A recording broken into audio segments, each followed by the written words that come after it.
चलिए अब सब लोग बोर्ड पे ध्यान दें। वेक्टर्स, सबसे पहले कुछ बेसिक बातें करते हैं हम लोग फिजिक्स की। कोई फिजिकल क्वांटिटी होता है, फिजिक्स में आपने पढ़ा होगा वेक्टर में, वो दो तरह का होता है, एक स्केलर होता है और दूसरा वेक्टर होता है। हालांकि एक और होता है जिसको हम टेंसर के नाम से जानते हैं, सुना है, टेंसर्स। खैर हम उसकी बात नहीं करते हैं, उसको अपने सिलेबस में हमको पढ़ना नहीं है तो हम उसकी बात नहीं करते हैं। तो हम बेसिकली स्केलर और वेक्टर की ही बात करते हैं। स्केलर क्या होता है बच्चों? जिसके पास अपना मैग्नीट्यूड हो, एक ऐसी क्वांटिटी जिसके पास मैग्नीट्यूड हो बट जिसको अपने डायरेक्शन की जरूरत ना पड़े, है ना, डायरेक्शन की जिसको जरूरत ना हो। फॉर एग्जाम्पल बोलो सर, ऐसी कुछ क्वांटिटी की एग्जाम्पल दे दो आप, बताओ क्या क्या हो सकता है। जैसे टाइम, स्पीड, मास, एटसेट्रा एटसेट्रा, बहुत सारी चीजें हैं, इनमें डायरेक्शन बताने की जरूरत नहीं है। मास बोल दिया 4 kg तो ये नहीं बताते हैं कि कौन से डायरेक्शन में है। टाइम बोल दिया 5 मिनट तो ठीक है, 5 मिनट मतलब 5 मिनट। तो ये वो क्वांटिटीज हैं जिनको डायरेक्शन की जरूरत नहीं पड़ती है। लेकिन ऐसी कुछ क्वांटिटीज आई जिनमें डायरेक्शन बताना बहुत जरूरी हो गया, उसके बिना वो चीजें अधूरी थी, इनकम्प्लीट थी। उनको बोला गया वेक्टर्स क्वांटिटी, जिसके पास मैग्नीट्यूड भी होता है और जिनके पास डायरेक्शन भी होता है।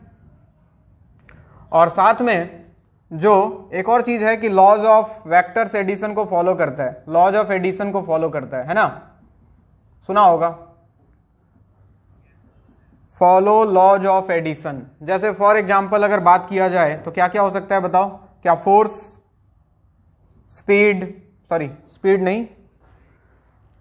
नहीं, वेलोसिटी, एक्सेलरेशन, डिस्प्लेसमेंट, ये बहुत सारी चीजें हैं, वेलोसिटी, एक्सेलरेशन एटसेट्रा एटसेट्रा। क्योंकि अगर किसी ने बोला कि हमने 5 न्यूटन का फोर्स लगाया तो ये बताना जरूरी है कि 5 न्यूटन का फोर्स तुमने कहां लगाया। ठीक है, ऐसा तो नहीं 5 न्यूटन हवा में कहीं लगा दिया होगा, towards east, towards west, towards north west, कहां पे तुमने लगाया वो बताना जरूरी है। तो फोर्स मतलब मैग्नीट्यूड के साथ साथ उनका डायरेक्शन बताना बहुत जरूरी होता है। तो ये बातें थी फिजिक्स की। ठीक है, हम बात करते हैं मैथमेटिक्स। हमें तो ये फिजिक्स में थोड़ी पढ़ना है, हम तो मैथमेटिक्स पढ़ रहे हैं आज, भूल मत जाना कि हम मैथमेटिक्स पढ़ रहे हैं। और मैथमेटिक्स में वेक्टर का मतलब होता है, एक ही चीज होता है बच्चों, वेक्टर का मतलब क्या? A directed line segment. A directed line segment is known as a vector. Directed मतलब ये जो डायरेक्टेड वर्ड दिख रहा है, दिस इंडिकेट्स द डायरेक्शन, ये बता रहा है कि डायरेक्शन कहां पे है। और ये जो लाइन सेगमेंट दिख रहा है ये बता रहा है कि उसका मैग्नीट्यूड क्या है। तो ये बस एक लाइन बोलना मैथमेटिक्स में काफी होगा वेक्टर को एक्सप्लेन करने के लिए कि अ डायरेक्टेड लाइन सेगमेंट मतलब कोई लाइन सेगमेंट है, ये दे दिया A B, this is not a vector. इसका कुछ लेंथ है, ठीक है, पता है हमको 1 मीटर 2 मीटर कुछ लेंथ है, but this is not a vector. अगर हमने इसमें कोई डायरेक्शन लगा दिया, सपोज ऐसे एरो लगा दिया एक, तो ये बता रहा है कि उस तरफ, उस डायरेक्शन में, तो इसको मिल गया डायरेक्शन। अब ये बन गया वेक्टर ए बी। बहुत सारे हो सकते हैं, ये हो गया वेक्टर ए बोल दो इसको, ऐसे कुछ आ गया वेक्टर बी बोल दो। यानी कि कोई भी लाइन सेगमेंट जिसका अपना लेंथ हो और साथ में वो किसी एक प्रॉपर डायरेक्शन को इंडिकेट कर रहा हो, that is a vector for us. तो हमारे लिए वही वेक्टर है। तो फिलहाल तो जो बोर्ड पे लिखा है बकवास बात वो लिखो, जिनका वास्तविक जीवन से थोड़ा बहुत संबंध है, बहुत ज्यादा नहीं।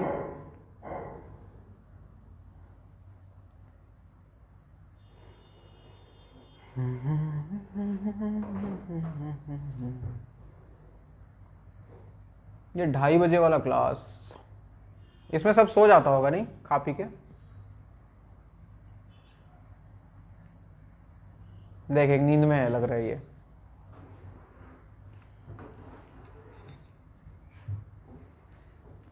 तुम बाकी का जिम्मेदारी लेके रखा है।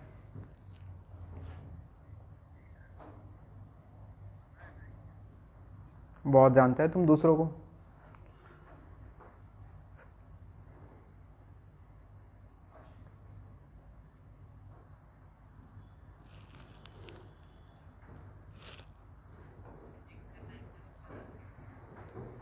तुम लोग का एक क्लास चेंज हो गया है बच्चे, कल क्लास था, तुम लोग को पता नहीं लगा ना? ऐसा ही होता है। वीडियो मैंने दे दिया था कल, देखा कि नहीं? देख के कंप्लीट कर लेना। तुम्हारा जो सैटरडे वाला क्लास था वो वेडनेसडे को कर दिया गया है। 11 बजे से।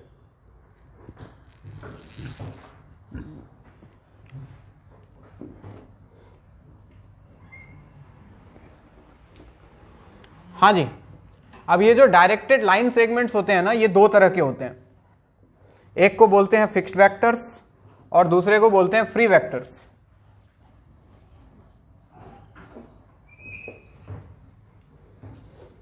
तो ये जो डायरेक्टेड लाइन सेगमेंट होते हैं वो बेसिकली दो तरह के होते हैं। एक का नाम है फिक्स्ड वेक्टर्स। फिक्स्ड वेक्टर्स, इसमें एक लाइन लिख लेना, vectors whose end points are fixed. जैसे ए बी, इसमें डायरेक्शन लगा दिया, इसका एंड पॉइंट फिक्स्ड है, ये मूव नहीं करेगा, दिस इज फिक्स्ड वेक्टर। और एक होता है बच्चों फ्री वेक्टर्स। फ्री वेक्टर्स जिसमें एंड पॉइंट फिक्स नहीं होता है, जैसे ये, इसको नाम दे दिया suppose vector A, this is free vector. इसको हम लोग मूव कर सकते हैं, ये इसका एक्सिस बोलते हैं इसको, या फिर लाइन ऑफ एक्शन बोलते हैं। जिस लाइन के अलॉन्ग ये डायरेक्ट कर रहा है, इसका डायरेक्शन है, इसके पैरेलली हम आगे पीछे ऊपर नीचे हम इसको शिफ्ट कर सकते हैं। तो फ्री वेक्टर्स, फिक्स्ड वेक्टर्स में लिखना vectors whose end points are fixed, और फ्री वेक्टर्स में लिखो vectors whose end points are not fixed. Vectors whose end points are not fixed.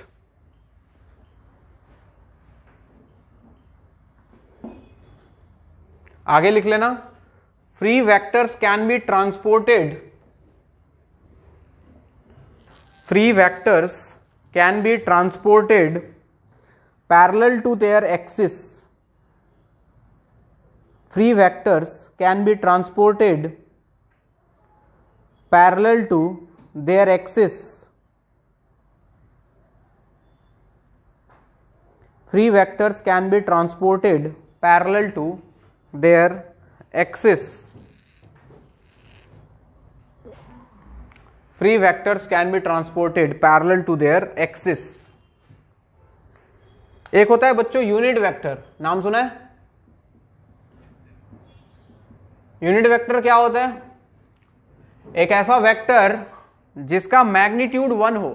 Magnitude कितना हो? मैग्नीट्यूड 1 होने का मतलब लाइन सेगमेंट का लेंथ 1 यूनिट का हो और उसका कुछ अपना डायरेक्शन हो। यानी कि बेसिकली ये एक वेक्टर ही है जिसका मैग्नीट्यूड 1 है। हम इसको यूज करते हैं किसी भी वेक्टर के डायरेक्शन को रिप्रेजेंट करने के लिए, ठीक है ना? लिखो इसमें a vector whose magnitude is 1 is known as a unit vector. A vector whose magnitude is 1 is known as a unit vector. Is known as a unit vector, and it is used to represent the direction of a vector. It is used to represent the direction of a vector. It is used to represent the direction of a vector. और इसका symbol होता है बच्चों, अगर fixed vector है तो A B, उसके ऊपर टोपी लगा देते हैं ए बी कैप, और अगर फ्री वेक्टर है तो उसके ऊपर भी टोपी लगा देते हैं a cap. This is symbol of unit vector. और एक बात ख्याल रहे कि इनका मैग्नीट्यूड हमेशा 1 होता है। मैग्नीट्यूड ऑफ ए कैप और magnitude of A B cap is always 1। अब देखो, किसी भी वेक्टर को अगर रिप्रेजेंट करना होता है, representation of a vector,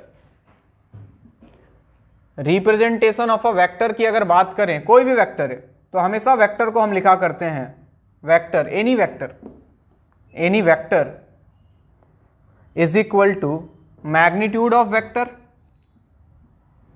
magnitude times its direction. This is the method to represent a vector. किसी वेक्टर को अगर लिखना है तो उसका मैग्नीट्यूड लिखो, साथ में उसका डायरेक्शन लिखो। कहने का मतलब, डायरेक्शन का मतलब यूनिट वेक्टर। डायरेक्शन को हम किससे रिप्रेजेंट करते हैं? यूनिट वेक्टर से। तो सपोज अगर मुझे कोई वेक्टर ए बी लिखना है बच्चों, तो मैं लिखने वाला हूं इसका मैग्नीट्यूड, और इसके मैग्नीट्यूड को डिनोट करते हैं ऐसे, वेक्टर उसके आगे मॉड लगा दो, this is magnitude of vector A B into इसका डायरेक्शन। डायरेक्शन का मतलब हो गया ए बी कैप। ये है किसी वेक्टर को रिप्रेजेंट करने का तरीका, उसका मैग्नीट्यूड और साथ में लिख दो उसका डायरेक्शन। सिमिलरली अगर फ्री वेक्टर है, वेक्टर ए अगर हमको लिखना है तो हम लिखने वाले हैं magnitude of vector A times its direction, that means A cap. तो यहां से एक बात जो समझ में आती है क्लियरली, जैसे मैंने लिखा vector A is equal to magnitude of vector A times its direction, तो क्या यहां से मैं ए कैप का वैल्यू निकाल सकता हूं, और क्या वो vector A divided by magnitude of A के बराबर होता है? तो कभी भी यूनिट वेक्टर अगर हमको निकालना हो, कभी भी अगर किसी वेक्टर के लिए यूनिट वेक्टर निकालना हो तो उस वेक्टर को उसके मैग्नीट्यूड से डिवाइड कर देना है और कुछ नहीं करना है। Vector divided by its magnitude, तो आपको मिल जाएगा किसी भी वेक्टर के डायरेक्शन में एक यूनिट वेक्टर। यूनिट वेक्टर का मतलब बिल्कुल कॉन्सेप्ट क्लियर रखो, उसी डायरेक्शन में एक वेक्टर है जिसका मैग्नीट्यूड 1 है या फिर उस लाइन सेगमेंट का लेंथ 1 है, बस और कुछ नहीं।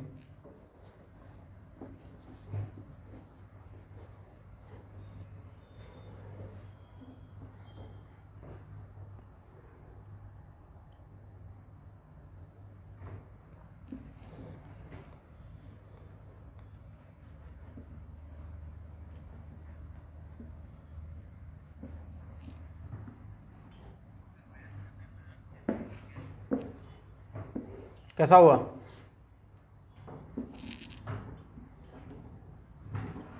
कितना नंबर आ रहा है?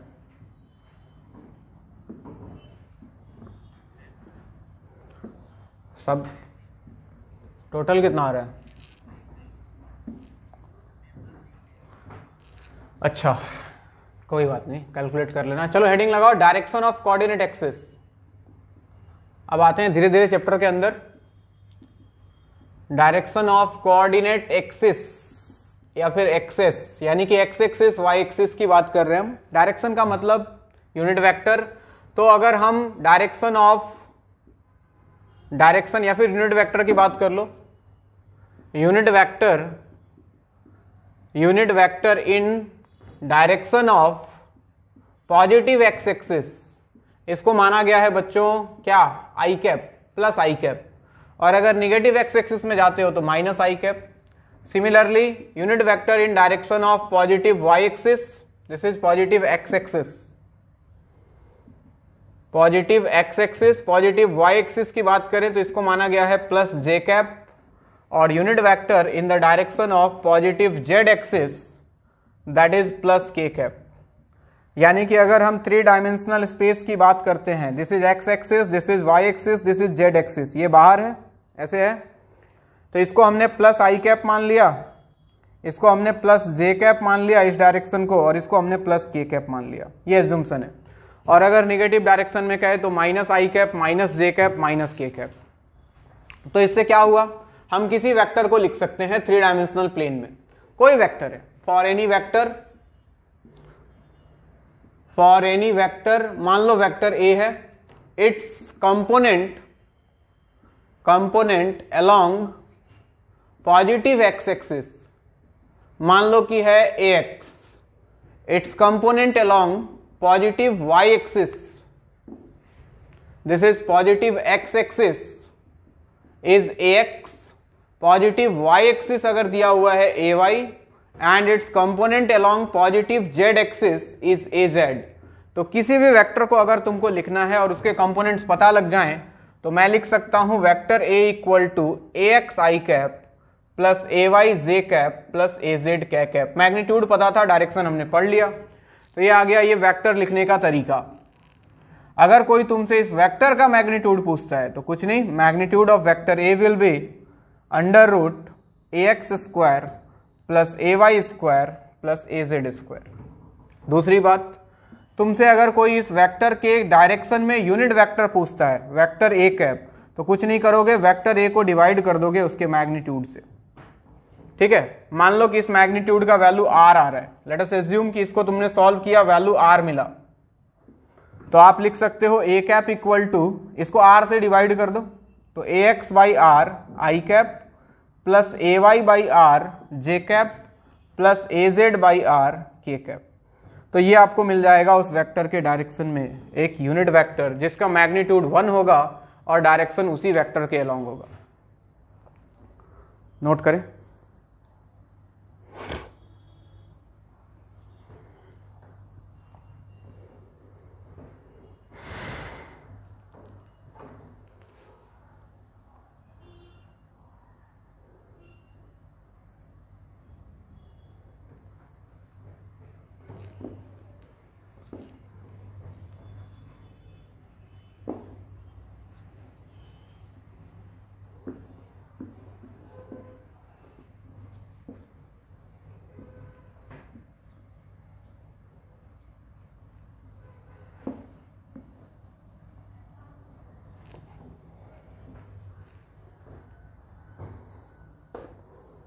और किसी दो वेक्टर को ऐड करना, सब्ट्रैक्ट करना, ख्याल रहे आई से आई को ऐड करना होता है, जे से जे को ऐड करना होता है, कंपोनेंट्स को के से के को करना होता है।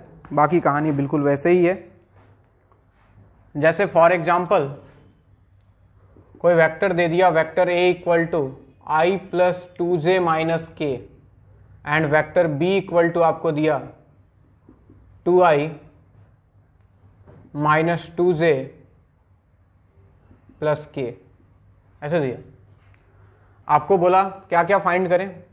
फाइंड करें आप सबसे पहला मैग्नीट्यूड ऑफ वेक्टर बी, दूसरा बी कैप, तीसरा a प्लस 2b वेक्टर, चौथा a माइनस 2b वेक्टर का मैग्नीट्यूड। ये चीज़ें आपसे कुछ भी निकलवा सकता है। तो जस्ट एक एग्जांपल लिया है मैंने, निकालो। अभी हम फिजिक्स में ही हैं, अभी मैं मैथमेटिक्स में एंटर नहीं किया हूं अभी तक। अभी थोड़ी देर हम लोग फिजिक्स ही पढ़ेंगे। फिजिक्स में तुमने जो जो चीज़ें पढ़ी हैं वो सारी चीज़ें घूम के आएंगी वापस।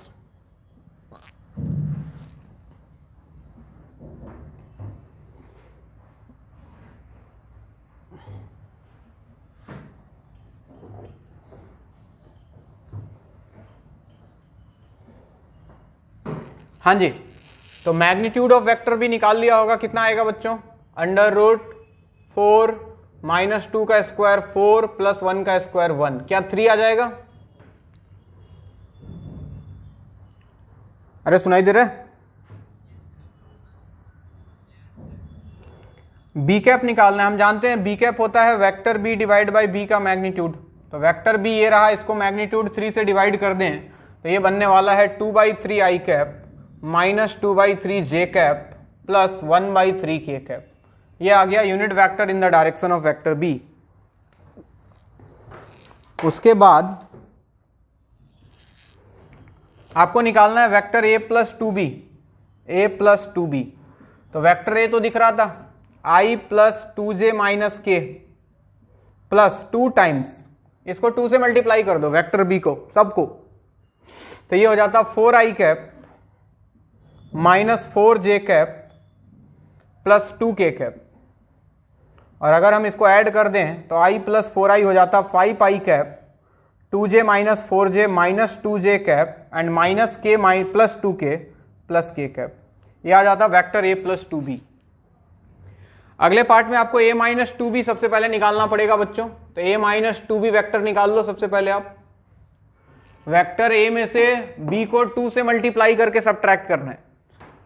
तो i plus 2j minus k minus 2 times this, तो ये हो जाता 4i cap minus 4j cap plus 2k cap. Subtract करें अगर तो i minus 4i minus 3i cap, 2j minus minus plus 4j तो 6j cap and minus k minus 2k minus 3k cap. This is vector a minus 2b।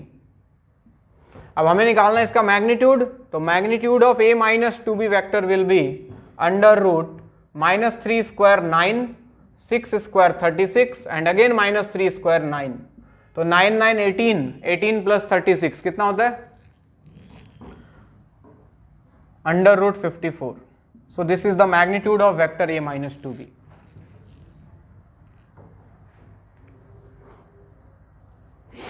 Kunal ji उसको बोले थोड़ा पानी लाने के लिए। कुणाल जी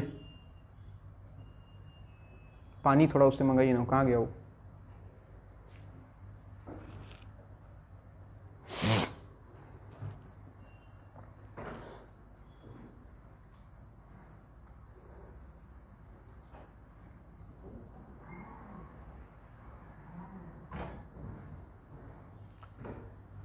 हो गया? नेक्स्ट हेडिंग लगाओ पैरेलल वेक्टर्स।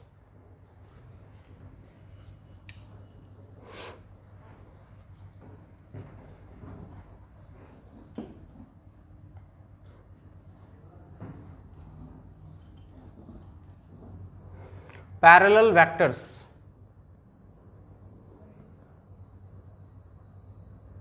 पैरेलल वेक्टर्स वो वेक्टर्स जिनका लाइन ऑफ एक्शन या फिर जिनका एक्सिस जो है वो एक दूसरे के पैरेलल हो।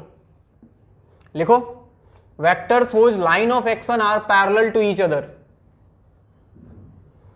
Vectors whose line of action are parallel to each other. Vectors whose line of action are parallel to each other. जैसे ये वेक्टर है वेक्टर ए, ये वेक्टर है वेक्टर बी, और ये वेक्टर है वेक्टर सी। तो इन तीनों ही वेक्टर को देखो तो इसको बोलते हैं बच्चों लाइन ऑफ एक्शन, जिस लाइन के अलॉन्ग ये एक्ट कर रहा है। तो इनका लाइन ऑफ एक्शन जो है अगर आपस में पैरेलल है, it's not about direction, direction same हो भी सकता है, अपोजिट भी हो सकता है, ख्याल रहे ये बात। ये तीनों ही वेक्टर आपस में पैरेलल है, these are parallel vectors, parallel vectors. अब इसमें खास बात यह है कि अगर डायरेक्शन सेम जैसे ए और बी, तो vector a and vector b इनको बोलते हैं are like parallel, like parallel या फिर लाइक वेक्टर्स इनको बोलते हैं। ये पैरेलल भी और इनका डायरेक्शन भी सेम है। And similarly vector a and c parallel तो है and they are known as unlike vectors या फिर अनलाइक पैरेलल। तो पैरेलल वेक्टर बेसिकली दो तरह के होते हैं बच्चों, एक लाइक पैरेलल, एक अनलाइक पैरेलल। लाइक पैरेलल में दोनों का डायरेक्शन सेम होगा, अनलाइक पैरेलल में दोनों का डायरेक्शन अपोजिट होगा।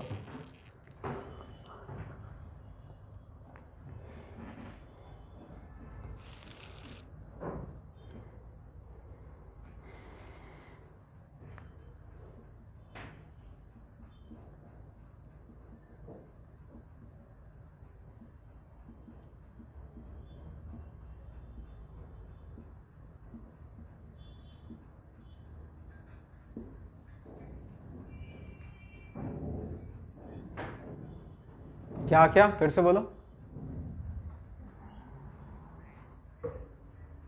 नहीं, मैग्नीट्यूड की बात नहीं हो रही है बच्चे, मैग्नीट्यूड की बात हो ही नहीं रही है। मैग्नीट्यूड सेम हो भी सकता है, नहीं भी हो सकता है, इट डजंट मैटर।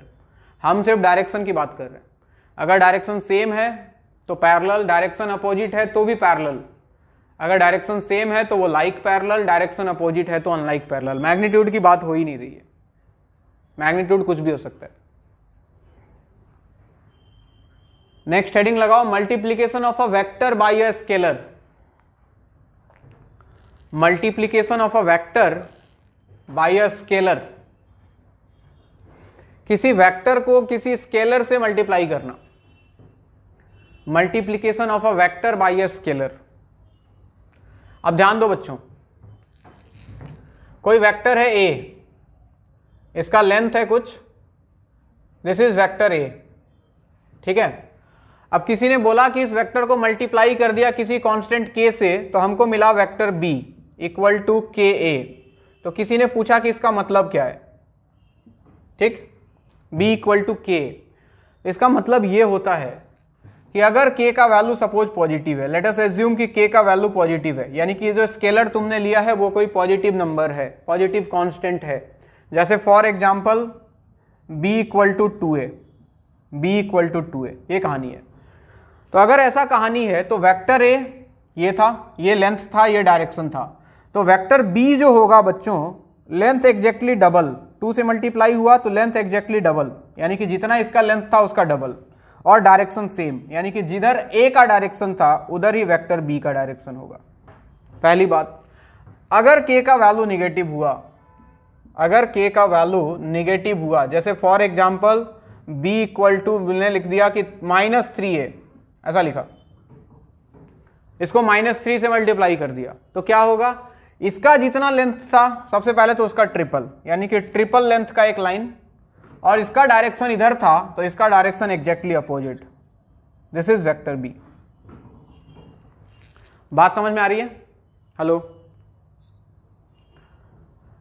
यानी कि किसी वेक्टर को किसी कांस्टेंट से मल्टीप्लाई करना, तो उस कांस्टेंट का साइन देख लेना है, पॉजिटिव है या निगेटिव है। पॉजिटिव है तो सेम डायरेक्शन में, निगेटिव है तो अपोजिट डायरेक्शन में, और जो मैग्नीट्यूड है उसका उतने टाइम्स उसका लेंथ बढ़ जाएगा हमेशा, ठीक है।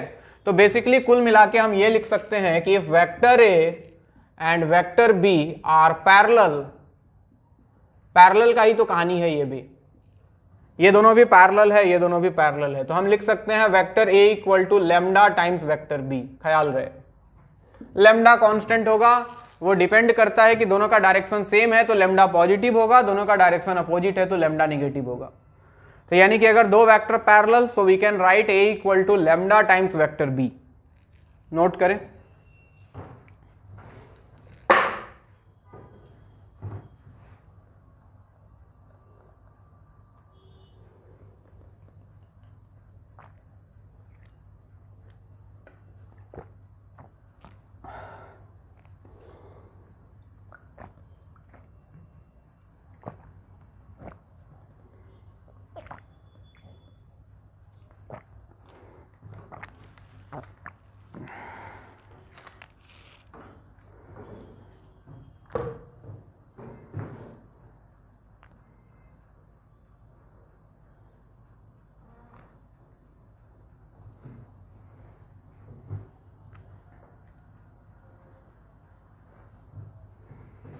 हो गया?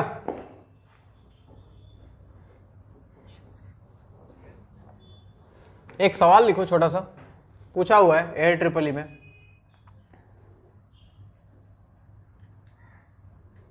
Vector A equal to 5 times vector B and vector C equal to -4 times vector B। Find angle between vector A and vector C। बताओ।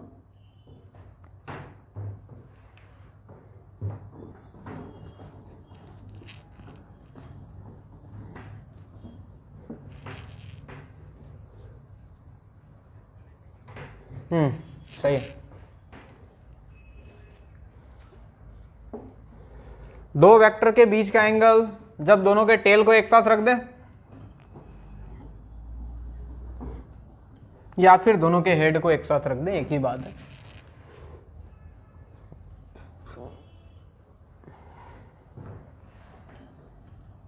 देखिए, मान लो कोई वेक्टर बी है, I don't know vector b कैसा है, ये वेक्टर बी है, let us assume.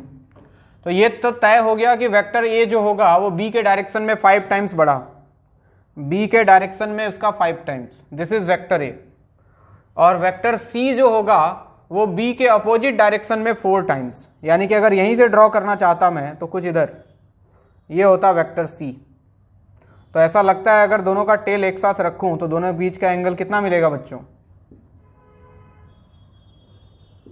180 degree is the answer. सही है बात? मैग्नीट्यूड से एंगल पे कोई फर्क पड़ता नहीं है। अब एक बहुत फेमस चीज जो तुमने पढ़ा होगा, पोजीशन वेक्टर के नाम से सुना है नाम? क्या होता है position vector?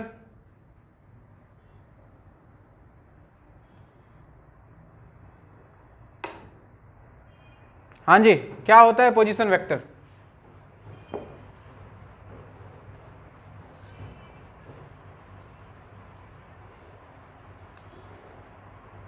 Position vector, what is position vector? It is basically address of a point. हम किसी भी पॉइंट का हम एड्रेस ढूंढते हैं किसी दूसरे पॉइंट के रिस्पेक्ट में, और वो पॉइंट है ओरिजिन। जैसे अगर मैं रेफरेंस पॉइंट हूं, मैं ओरिजिन हूं, मेरे सामने ये बल्ब जल रहा है, तो मैं जानना चाहता हूं कि ये बल्ब कहां पे है, किसके रिस्पेक्ट में? मेरे रिस्पेक्ट में। तो पोजीशन वेक्टर की जब भी बात होती है तो ओरिजिन के रिस्पेक्ट में कोई पॉइंट कहां पे है। जैसे अपना ये 3D system, x axis, y axis, z axis, ये है अपना ओरिजिन बच्चों, ठीक है। तो कोई पॉइंट है हवा में, 3 डायमेंशनल स्पेस में, जैसे ये बल्ब था, ये बल्ब यहां पे है, ये पॉइंट P है। तो मैं जानना चाहता हूं कि ये पॉइंट ओरिजिन के रिस्पेक्ट में कहां है। तो हम कैसे निकालते हैं? जैसे मान लो कि इस पॉइंट का कोऑर्डिनेट तुमको दे दिया जाए XYZ, तो हमने क्या किया, ओरिजिन से एक लाइन ड्रॉ किया और इसको मिला दिया और एक बना दिया वेक्टर OP। तो ये जो वेक्टर OP है यही होता है बच्चों, this is position vector, position vector of point P, ठीक है, position vector of point P with respect to origin O। This is the story. तो अगर OP लिखना चाहूं मैं तो कोई भी वेक्टर लिखने के लिए हम कैसे लिखते हैं बच्चों? ख्याल रहे, फाइनल माइनस इनिशियल। कोई भी वेक्टर लिखना है आज के बाद फाइनल माइनस इनिशियल हमेशा। तो वेक्टर OP अगर मुझे लिखना है तो मैं कैसे लिखूंगा? ध्यान से लिखना, x - 0 into I cap plus y minus 0 into J cap plus z minus 0 into K cap. यानी कि वेक्टर ओपी जो बेसिकली आया वो क्या आया, एक्स आई कैप प्लस वाई जे कैप प्लस जेड के cap. This is position vector of point P, यानी कि पॉइंट पी ओरिजिन के रिस्पेक्ट में कहां है हमने एक वेक्टर से पता कर लिया। ठीक है, इसका मैग्नीट्यूड निकालना हो तो बहुत सिंपल है सर, मैग्नीट्यूड हो जाएगा क्या, इसका under root x square plus y square plus z square. Magnitude मतलब इस लाइन सेगमेंट का लेंथ, यानी कि ओपी का लेंथ कितना है वो निकल गया। वो डिस्टेंस फॉर्मूला से भी निकाल सकते हैं, देखो under root x minus 0 square y minus 0 square z minus 0 square निकाल सकते हैं। तो ये है पोजीशन वेक्टर। सुनते जाना, एक होता है बच्चों डिस्प्लेसमेंट वेक्टर, दूसरा जो चीज है उसको बोलते हैं हम लोग डिस्प्लेसमेंट वेक्टर। तो ये क्या होता है, वही अपना 3 dimensional system, x axis y axis z axis, ये ओरिजिन 0 0 0। मान लो एक पॉइंट है बी और एक पॉइंट है ए। इस बार हम क्या कर रहे हैं, पॉइंट बी का लोकेशन ढूंढ रहे हैं। इसका कोऑर्डिनेट है मान लो x2 y2 z2 और इसका कोऑर्डिनेट है x1 y1 z1। तो हम पॉइंट बी को ढूंढना चाह रहे हैं पॉइंट ए के रेस्पेक्ट में, यानी कि मैं पता करना चाह रहा हूं कि पॉइंट बी जो है वो ए के रेस्पेक्ट में कहां है, यानी कि ए से बी को एक वेक्टर से मिला दिया। जैसे ओरिजिन के रेस्पेक्ट में ढूंढ रहा था तो ओरिजिन से मिला दिया था, मैं ए के रेस्पेक्ट में ढूंढ रहा हूं तो ए से बी को मिला दिया, यानी कि दिस वेक्टर ए बी, इसको हम लोग बोलते हैं बच्चों डिस्प्लेसमेंट वेक्टर। डिस्प्लेसमेंट वेक्टर, और वेक्टर लिखने का हमेशा एक ही तरीका होता है, ख्याल रहे, फाइनल माइनस इनिशियल, यानी कि x2 minus x1 into I cap plus y2 minus y1 into J cap plus z2 minus z1 into K cap. This is vector A B. अब ध्यान से सुनो, बोर्ड पे देखते रहना। क्या मैं वेक्टर ए बी को ऐसा लिख सकता था, क्या x2 आई कैप प्लस y2 जे कैप प्लस z2 के कैप माइनस x1 आई कैप प्लस y1 जे कैप प्लस z1 के कैप, क्या ऐसा लिखा जा सकता था? और ध्यान से देखो तो x2i plus y2j plus z2k, क्या ये b का पोजीशन वेक्टर है ओरिजिन के रिस्पेक्ट में? i plus y1j plus z1k है, ये a का पोजीशन वेक्टर है ओरिजिन के रिस्पेक्ट में। तो क्या मैं वेक्टर ए बी को ये भी लिख सकता था? क्या लिख सकते थे sir? This is vector O B minus vector O A, ऐसे भी लिखा जा सकता था। तो vector A B equal to O B minus O A, इसका मतलब क्या कि वेक्टर ए बी का मतलब हुआ position vector of point b minus position vector of point a, ऐसे भी बोला जा सकता है। या फिर कोई बोलना चाहे तो इसको ऐसे भी बोलता है, vector A B equal to position P B for position vector of B with respect to A, ऐसे भी बोला जाता है। ओरिजिन के रिस्पेक्ट में नहीं, ए के रिस्पेक्ट में। बात समझ आई? इसमें एक लाइन लिख लेना बच्चों पोजीशन वेक्टर में, it is the address of a point with respect to origin, और उसके बाद जो लिखा है लिख लो, it is the address of a point with respect to origin. और इसमें लिखना होगा it is the address of a point with respect to some other point.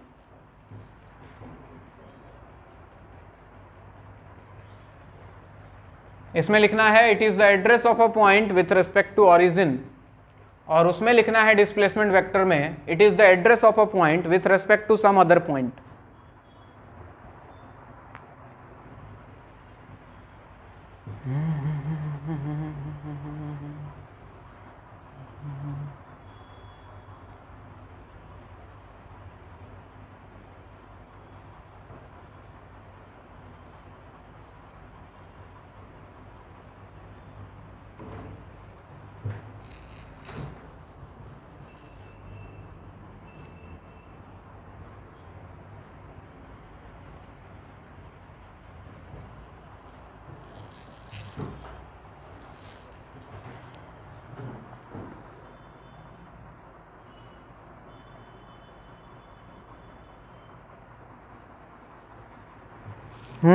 मुर्गा खा के आ रहा हूँ, मुर्गा बनाया था आज मैंने।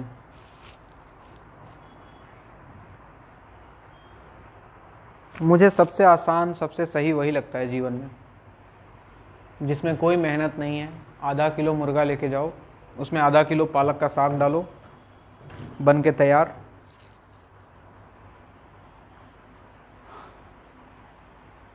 तुम लोग भी खाया करो भाई। देख रहे हो मैं कितना सूख गया था, अभी थोड़ा थोड़ा मेरा बॉडी बन गया है पहले से।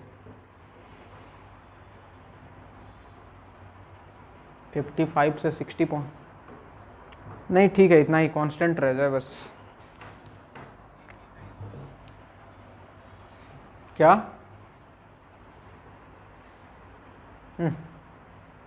नहीं चाहिए, इट्स गुड।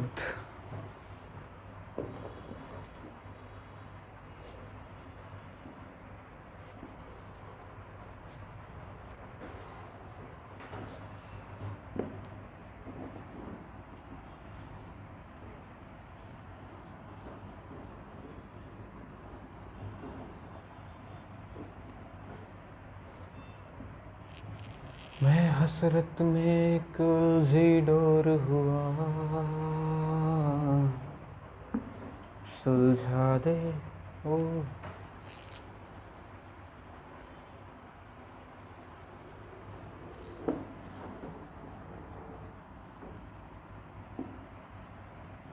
हो गया?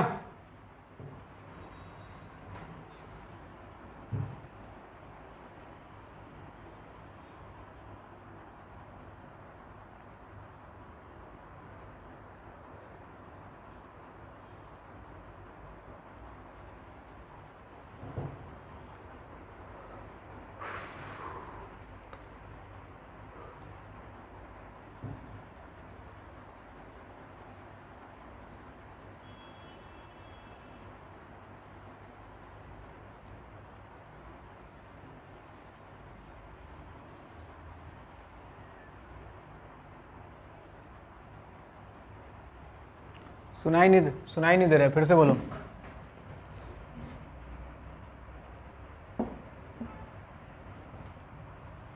अबे क्या बोल रहा है, आवाज ही नहीं आ रहा है। हाँ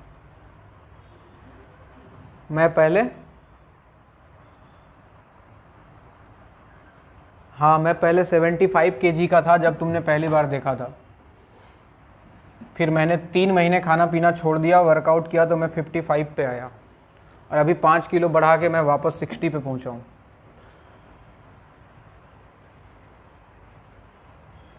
अभी अरे सब बोलने लगा अंडरवेट है, खाना नहीं मिलता है, बीमार हो गया है, पता नहीं क्या क्या बोलने लग गया सब। घर में गया तो मम्मी देख के रोने लग गई। पिछले एक महीने मैंने दिन रात मुर्गा ही खाया लगता है, मुर्गा मटन, सुबह दोपहर शाम।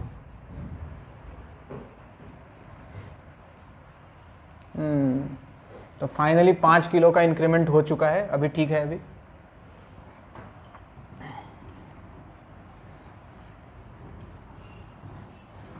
चलो भाई 1-2 सवाल लिखा जाए।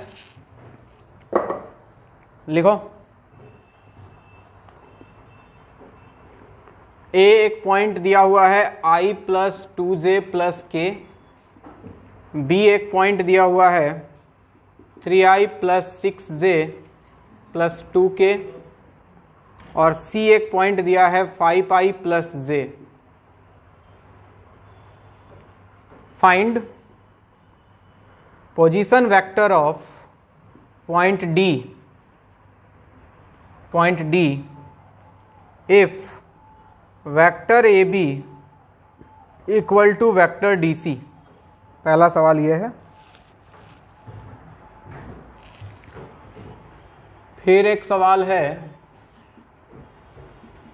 Position vector of A, position vector of B वो करो तुम लोग, with respect to A = I + j। Position vector of C with respect to B = k। Then you have to find position vector of A with respect to C। क्या होगा? मैं हसरत में कुल्जी door हूँ। अच्छा बच्चों, ये जो दिया हुआ है ना i प्लस 2j प्लस के, देखो ये दोनों का तरीका दो भी हो सकता, दूसरा भी हो सकता है, ऐसे भी दे सकता है ये 1 2 1, कंफ्यूज ना हो, दोनों सेम चीज है। ये पोजीशन वेक्टर दिया हुआ है इसका ओरिजिन के रिस्पेक्ट में। जो भी किसी पॉइंट का कोऑर्डिनेट होता है दैट इज पोजीशन वेक्टर, यानी कि i plus 2j plus k, i plus 2j plus k, understood है, this is position vector of point with respect to origin. अगर कुछ नहीं गिवन है तो इसको ऐसे भी दिया हो सकता था, तो 3 6 2 देता तो कंफ्यूज नहीं होना है, मतलब सेम है 3i प्लस 6j प्लस 2 के, और इसका मतलब होता 5 1 0। सो डोंट बी कंफ्यूज्ड, आगे ऐसा दिख सकता है। आपको निकालना है position vector of point b, vector A B equal to d c. अच्छा, वेक्टर ए बी को क्या मैं बी माइनस ए लिख सकता हूं? क्या मैं ए बी को ओ बी माइनस ओ ए लिख सकता हूं बच्चों? बोलो। सिमिलरली डीसी को क्या मैं ओसी माइनस ओडी लिख सकता हूं? अब जो दिया है रख देते हैं, ओबी, ओबी मतलब बी का position vector with respect to origin, ये रहा 3i प्लस 6j प्लस 2 के, यही है, तो इसके जगह पे रख दिया। Minus O a, position vector of a with respect to origin, i plus 2j plus k, यहां रख दिया, इक्वल टू ओसी, ओसी का वैल्यू बच्चों दिया हुआ है 5i प्लस j, और माइनस ओडी तो अपने को फाइंड करना है पोजीशन वेक्टर ऑफ डी, तो ओडी को इधर ले आओ, बाकी को आरएचएस भेज दो, देखो आंसर आ गया। तो वेक्टर ओडी कितना आ गया आप निकाल लें। आरएचएस में 5i है और इधर से जाएगा 3i माइनस आई 2i, 5i माइनस 2i हो जाएगा 3i, j हो गया इधर 6j माइनस 2j, 4j उधर गया j minus 4j minus 3j, इधर है बच्चों 2k माइनस k प्लस के, उधर जाके माइनस के, दिस इज आंसर। बात समझ में आ रही है? This is position vector of D, कुछ ना बोले तो विथ रेस्पेक्ट टू ओरिजिन, यानी कि OD vector.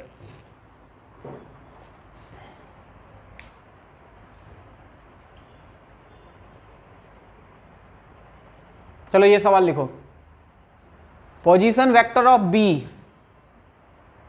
With respect to ए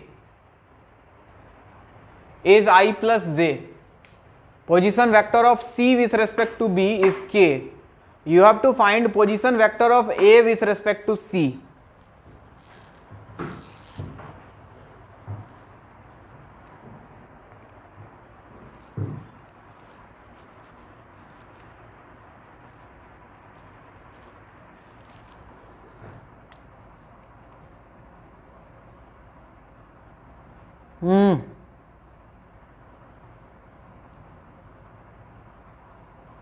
बोलो।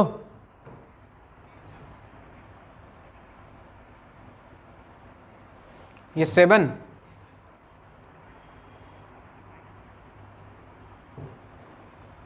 यहां पे कितना आ रहा है 3i माइनस आई 2i, तो 2i उधर जाके माइनस हुआ, 5i माइनस 2i, तो 3i बचेगा ना बे।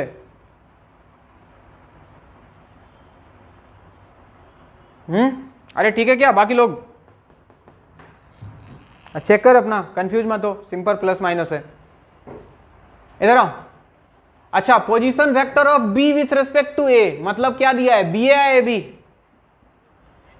ए बी दिया है, ए बी वेक्टर दिया है बच्चों आई प्लस जे, और हम जानते हैं ए बी का मतलब होता है O B minus O a equal to I plus j, equation 1।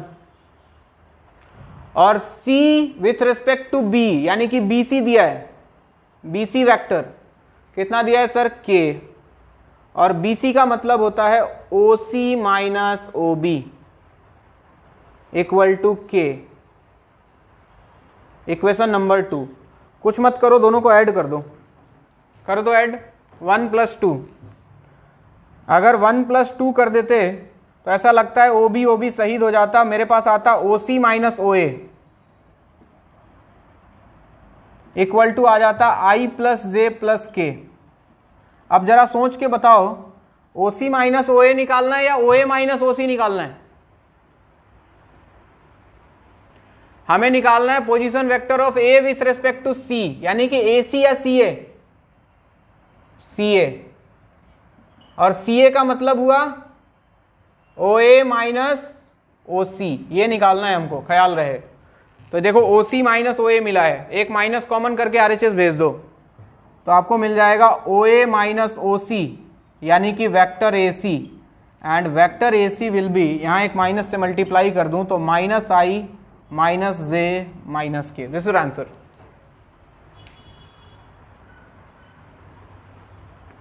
बात समझ में आ रही है?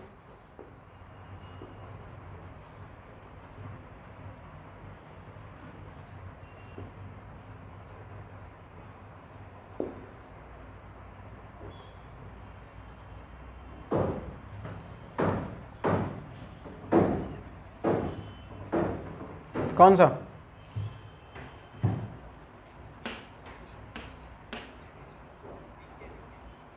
अच्छा, CA।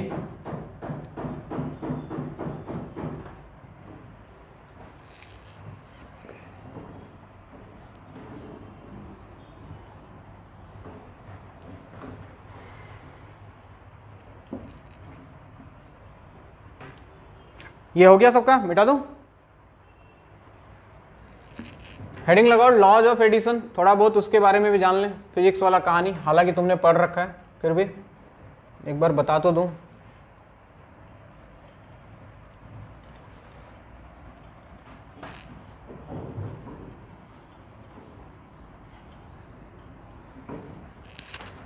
हाँ जी, लॉज ऑफ एडिशन, दो वेक्टर को ऐड करने के क्या क्या लॉ हैं हमारे पास। सबसे पहला हम लोग पढ़ा करते हैं triangles law,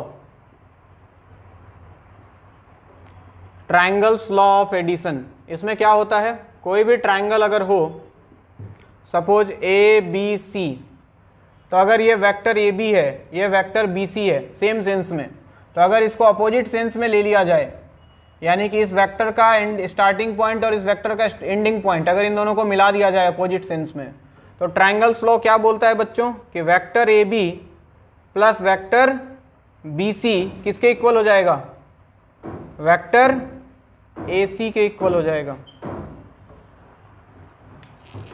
this is not triangles law, this is basically polygons law. ये सिर्फ ट्रायंगल के लिए वैलिड नहीं है, ये किसी भी पॉलीगन के लिए वैलिड है। अगर किसी ट्रायंगल में तीनों सेम सेंस में आ जाए, ABC, ये इधर, ये ब्लर हुआ है क्या कुणाल जी? कुणाल जी ब्लर हुआ है क्या? देखिए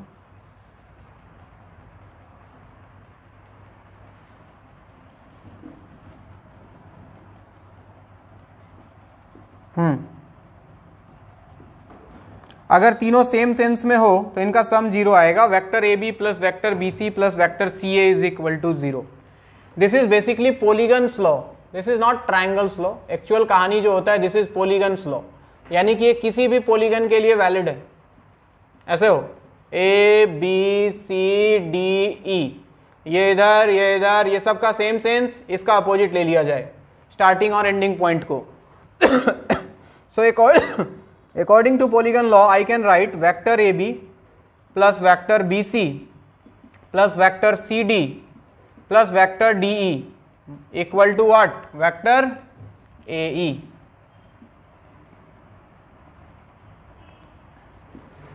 अब रिजल्टेंट निकालने के लिए हम लोग जो फॉर्मूला डिराइव करते हैं, तुमने ध्यान दिया होगा पैरेललोग्राम लॉ का, एक पैरेललोग्राम लॉ नाम सुना है,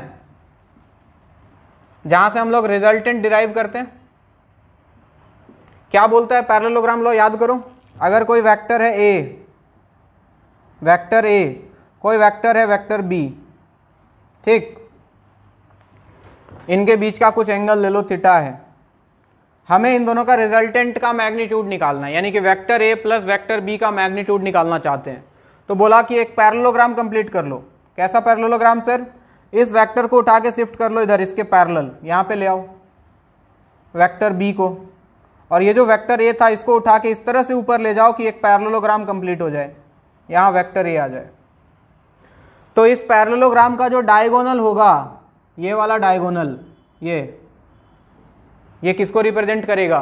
क्या A प्लस B को, देखो ना ट्रायंगल्स लॉ से, ये वाला ट्रायंगल में देखो, ये वाला ट्रायंगल में क्या vector A plus vector B, अगर इसको नाम दे देता हूं वेक्टर C, तो क्या A plus B equal to vector C हो जाएगा? Vector A plus vector B equal to vector c, तो मैं लिख सकता था कि vector A plus vector B equal to vector c. और इसको आप लोग डिराइव करते हो किससे, याद करो, इसका मैग्नीट्यूड हम लोग निकाला करते हैं, कोसाइन रूल से निकालते हैं हम लोग। तो एक चीज देखो, ख्याल देने वाला, ध्यान देने वाली बात क्या है, मैं क्या बताना चाह रहा था पहले वो बता दूं कि ए बी सी डी ये पैरेललोग्राम बन गया। तो इस पैरेललोग्राम का एक जो डायगोनल है वेक्टर ए सी, ये रिप्रेजेंट करता है वेक्टर ए प्लस वेक्टर बी को, पहला डायगोनल। और इस पैरेललोग्राम का जो दूसरा डायगोनल है बी डी, बताओ किसको रिप्रेजेंट करेगा दूसरा डायगोनल, ये वाला, क्या vector b minus vector a को, दिखाई दे रहा है सबको? ये जो डायगोनल होगा, क्या ये vector b plus this vector, इधर वेक्टर ए था तो क्या इधर माइनस ए हो जाता? तो एक डायगोनल रिप्रेजेंट करता है ए प्लस बी को, तो दूसरा डायगोनल रिप्रेजेंट करता है बी माइनस ए को। और जो हम मैग्नीट्यूड निकालते हैं, फॉर्मूला तो सबको पता है ही, क्या आता है बच्चों, क्या under root magnitude a square plus magnitude b square plus 2 times magnitude a magnitude b into cos of angle between them, यही आता है। अब इसमें कंडीशन डाल दिया करते हैं हम बहुत सारे। सोचो, अगर थीटा जीरो हो, थीटा जीरो मतलब दोनों वेक्टर पैरेलल हो जाए, यानी कि सेम डायरेक्शन में आ जाए, तो थीटा जीरो तो कॉस जीरो 1 हो जाएगा, और ये बन जाएगा A square plus B square plus 2ab, यानी कि उस कंडीशन में ए प्लस बी का जो मैग्नीट्यूड आएगा, क्या A plus B whole square, square से रूट खत्म, मैग्नीट्यूड ए प्लस मैग्नीट्यूड बी के बराबर आएगा। And this is maximum value of magnitude of A plus B. दो वेक्टर का मैक्सिमम रिजल्टेंट कब मिलता है, जब दोनों सेम डायरेक्शन में हो। किधर हो, दोनों सेम डायरेक्शन में हो। अगर थीटा का वैल्यू 180 डिग्री हो जाए, if theta equal to pi, opposite direction में दो वेक्टर, तो क्या मिलेगा, magnitude of A plus B. सोचो, क्या magnitude of A minus magnitude of B आ जाएगा, क्योंकि ये कॉस पाई -1 यहां माइनस आ जाएगा, A square plus B square minus 2ab, यानी कि A minus B whole square. अब चूंकि ये मैग्नीट्यूड है, निगेटिव नहीं होना चाहिए, इसलिए यहां पे एक और मॉड लगाते हैं। And this is minimum value of magnitude of A plus b, यानी कि दो वेक्टर अगर अपोजिट डायरेक्शन में हो तो उनका रिजल्टेंट सबसे कम होता है। और तीसरा केस, अगर थीटा का वैल्यू 90 डिग्री हो, अगर दो वेक्टर आपस में परपेंडिकुलर हो जाए, तो क्या cos 90 जीरो हो जाएगा बच्चों? उस कंडीशन में मैग्नीट्यूड ए प्लस मैग्नीट्यूड बी जो मिलता है वो under root mod A square plus mod B square के बराबर आता है। सही बात, लिखो पहले इसको, और भी है अभी, पुरानी बातें हैं, आप फिजिक्स में पढ़े हो, मैं बस आपको याद दिला रहा हूं, ऐसा ऐसा होता है, लिखते जाओ।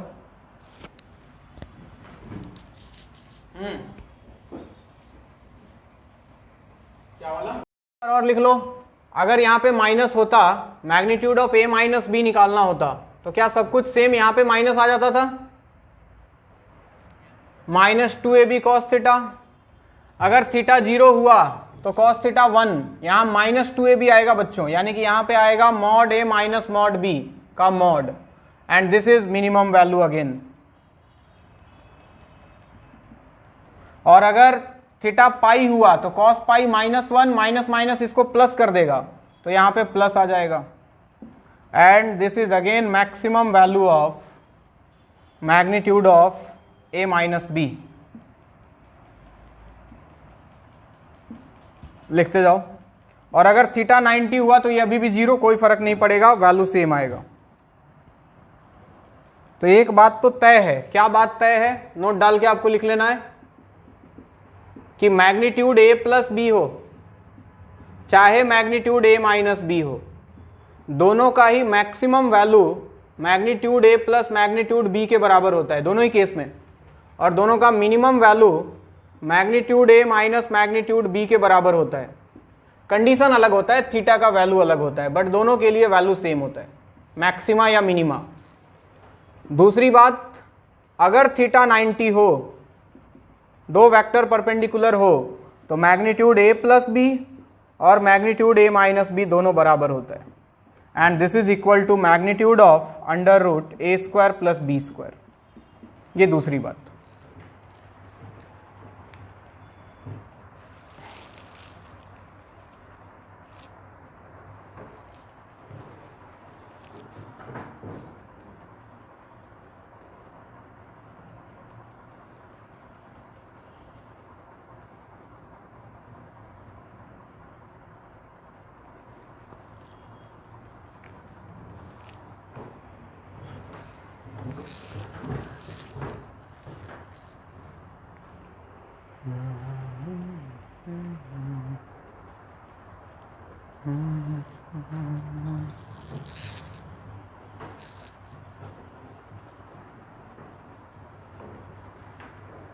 हो गया?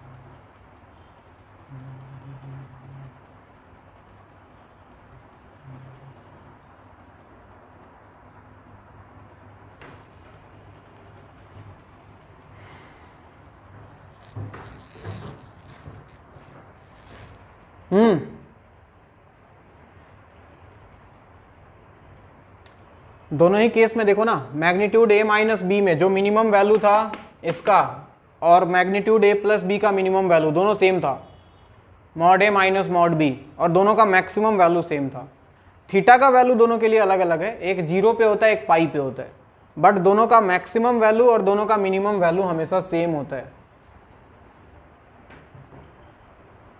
तो इन दोनों का ही वैल्यू इसके और इसके बीच में लाई करेगा, ये मिनिमम वैल्यू, ये मैक्सिमम वैल्यू।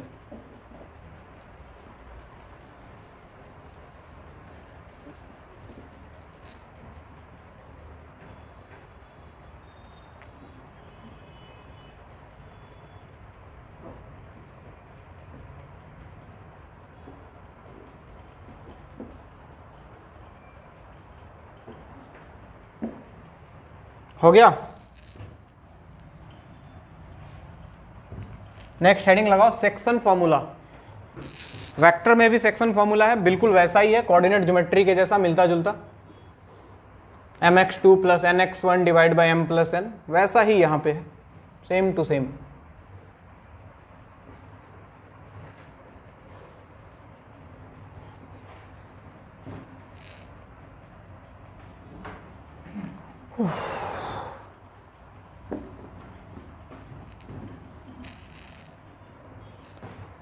हाँ जी,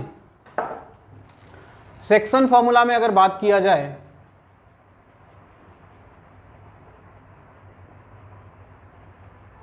ठीक है, पहला कोई पॉइंट है ए, इसका पोजीशन वेक्टर वेक्टर ए, कोई पॉइंट है बी, इसका पोजीशन वेक्टर वेक्टर बी, कोई पॉइंट है सी जिसका पोजीशन वेक्टर सी है और ये इसको m/n के रेशियो में डिवाइड कर रहा है इंटरनली, तो ये जो वेक्टर सी होगा that will be equal to m into vector b plus n into vector a, बिल्कुल वही सेक्शन फॉर्मूला के जैसा, divided by m plus n। तो इस तरह से हम पॉइंट सी का पोजीशन वेक्टर निकाल सकते हैं। ये हो गया डायरेक्ट कोऑर्डिनेट्स दिया हुआ है तब, ठीक है, कोऑर्डिनेट्स दिया होगा तो वही कहानी आएगा, mx2 plus nx1 divide by m plus n, बिल्कुल 3 कोऑर्डिनेट आएगा, ठीक है ना, x coordinate, y coordinate, z coordinate. अगर with respect to position vector बोलता, with respect to origin, position vector का मतलब क्या हुआ, विथ रेस्पेक्ट टू ऑरिजिन, यानी कि अगर ये पॉइंट ए है, ये पॉइंट बी है, ठीक है, यहां ऑरिजिन है और ये पॉइंट सी है, पोजीशन वेक्टर का मतलब क्या हुआ, ये वेक्टर ओ ए, ये वेक्टर ओ बी और ये वेक्टर ओ सी, यानी कि ये जो ए बी सी दिया हुआ था, इस बार मैं ओ ए ओ बी ओ सी के टर्म में बात कर रहा हूं, सेम चीज है।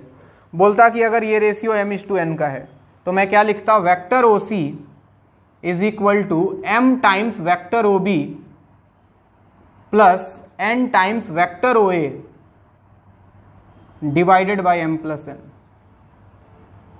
बात समझ में आ रही है? अगर ये मिड पॉइंट हो जाता तो if C is mid point of AB, mid point of AB, तो क्या मैं लिख सकता था vector OC equal to vector OA plus vector OB by 2, लिख सकते थे क्या? किसी और पॉइंट के रिस्पेक्ट में बात हो सकता है, जैसे ये हो गया पोजीशन वेक्टर के रिस्पेक्ट में, डिस्प्लेसमेंट वेक्टर के रिस्पेक्ट में बात हो सकता है with respect to some other point, suppose with respect to some other points. मतलब सर, मतलब ये कि अगर ये पॉइंट A, ये पॉइंट B, यहां कोई पॉइंट C है, कोई तीसरा चौथा पॉइंट है P से A को मिलाया डिस्प्लेसमेंट वेक्टर PA, ये डिस्प्लेसमेंट वेक्टर PB, ये डिस्प्लेसमेंट वेक्टर PC। आपको बोल दे कि ये PC इसको m/n के रेशियो में डिवाइड कर रहा है, तो मैं लिख सकता हूं displacement vector PC is equal to m times vector PB plus n times vector PA divided by m plus n। और मिड पॉइंट हुआ तो फिर से वही कहानी, PA प्लस PB बाई 2। अगर मिड पॉइंट हुआ, if C is midpoint of AB, लिखना शुरू करो, midpoint of AB, then I can write vector PC equal to vector PA plus vector PB divided by 2। तो ये सेम सेक्शन फॉर्मूला यहां भी use होता है, बिल्कुल सेम टू सेम जैसा हमने कोऑर्डिनेट ज्योमेट्री में पढ़ा है।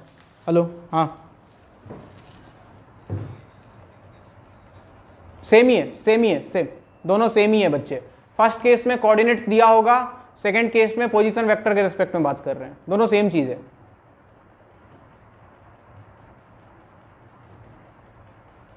यहां जो हम वेक्टर OC लिख रहे हैं, ये बेसिकली स्मॉल वेक्टर C है, ये पोजीशन वेक्टर ऑफ C को ही रिप्रेजेंट कर रहा है।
हो गया?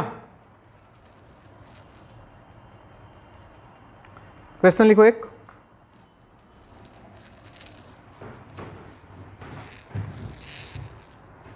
लिखो,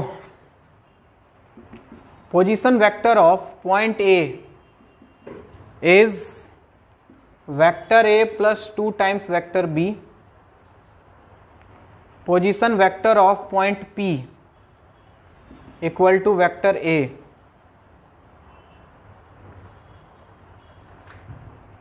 आगे लिखो, point P divides the line segment AB in the ratio 2:3। point P divides the line segment AB in the ratio 2:3, then find position vector of point B.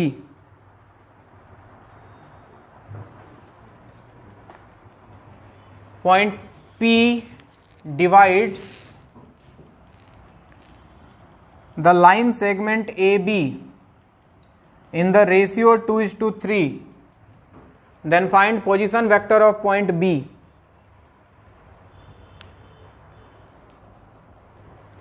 Find position vector of point B.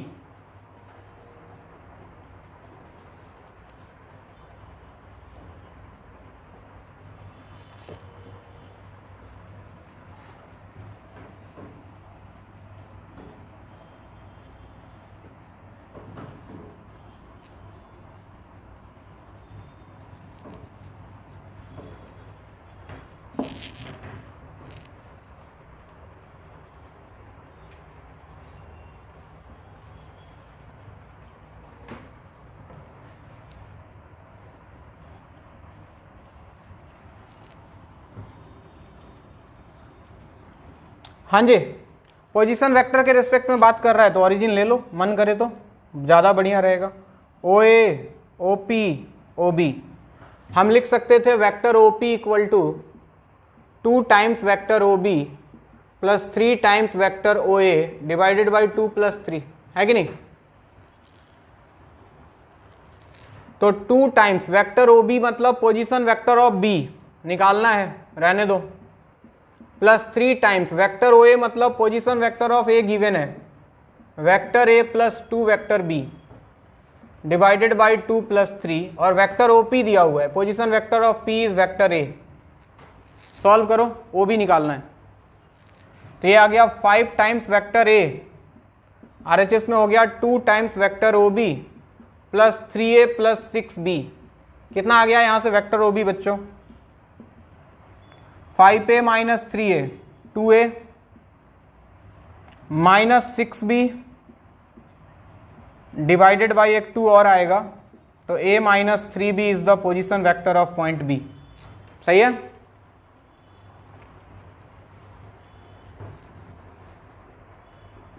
अगला सवाल,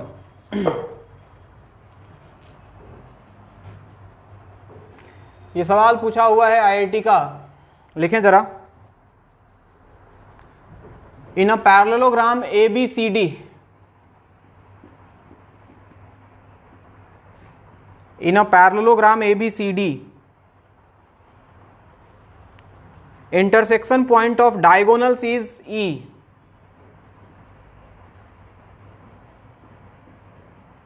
In a parallelogram ABCD, intersection point of diagonals is E.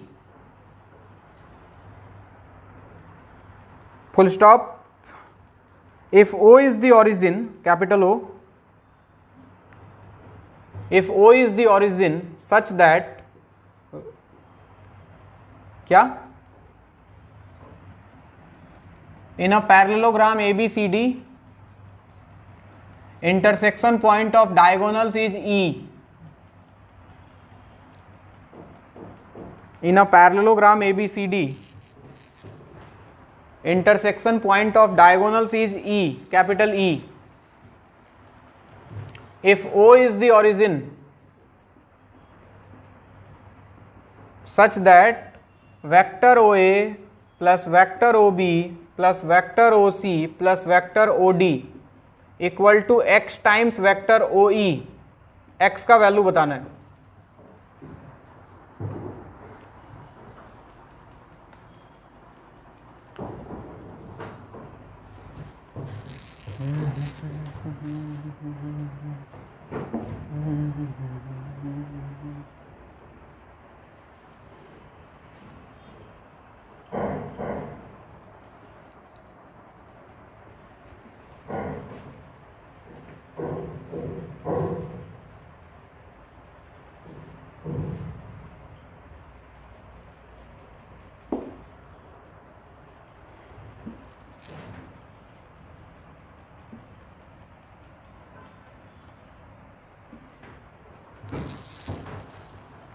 अच्छा, क्या parallelogram में diagonals एक दूसरे को bisect करते हैं बच्चों? पढ़ाया था ये मैंने कोऑर्डिनेट ज्योमेट्री में। पैरेललोग्राम, रोम्बस, रेक्टेंगल, स्क्वायर, चारों में ही डायगोनल्स एक दूसरे को बाइसेक्ट करते हैं, यानी कि इसका मिड पॉइंट ई होगा, इसका भी मिड पॉइंट ई होगा, है कि नहीं? अब जरा इमेजिन करो, थोड़ी देर पहले जो पढ़ाया उसके अकॉर्डिंग, अगर ओ ओरिजिन है, ये ई मिड पॉइंट है AC का, तो क्या मैं लिख सकता था vector OA plus vector OC divided by 2 equal to vector OE? लिख सकते थे क्या? और साथ में ये भी लिख सकता था BD का भी मिड पॉइंट ई है, अगर O ओरिजिन होता तो मैं लिख सकता था vector OB plus vector OD divided by 2 equal to vector OE। नहीं लिख सकते थे? तो यहां से क्या मिला बच्चों? Vector OA plus vector OC equal to 2 times vector OE। और यहां से क्या मिलेगा? Vector OB plus vector OD equal to 2 times vector OE। दोनों को ऐड कर दो, इक्वेशन 2 इक्वेशन 1। अगर 1 प्लस 2 कर दिया जाए तो ऐसा लगता है जैसे कि vector OA plus vector OB plus vector OC plus vector OD किसके इक्वल आ जाएगा? क्या 4 टाइम्स OE के? This is answer, 4 is the answer. बहुत सिंपल सवाल था, बिल्कुल सिंपल, कुछ करना ही नहीं था इसमें।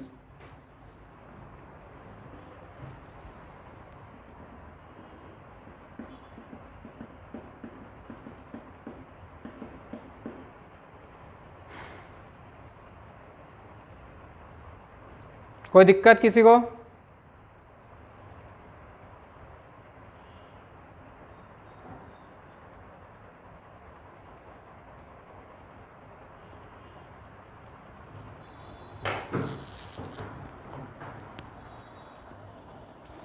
एक क्लास और हम लोग पढ़ेंगे थोड़ा बेसिक चीज, उसके बाद हम लोग मेन मैथमेटिक्स पे आएंगे। वेक्टर आसान चैप्टर है, टेंशन मत लेना, बहुत आसान चैप्टर है। पहला क्लास लगेगा थोड़ा अजीब सा, क्योंकि इसमें वही सब पुरानी चीजें आती हैं, position vector, displacement vector, magnitude, direction, angle, बाकी उसके बाद कहानी सही है।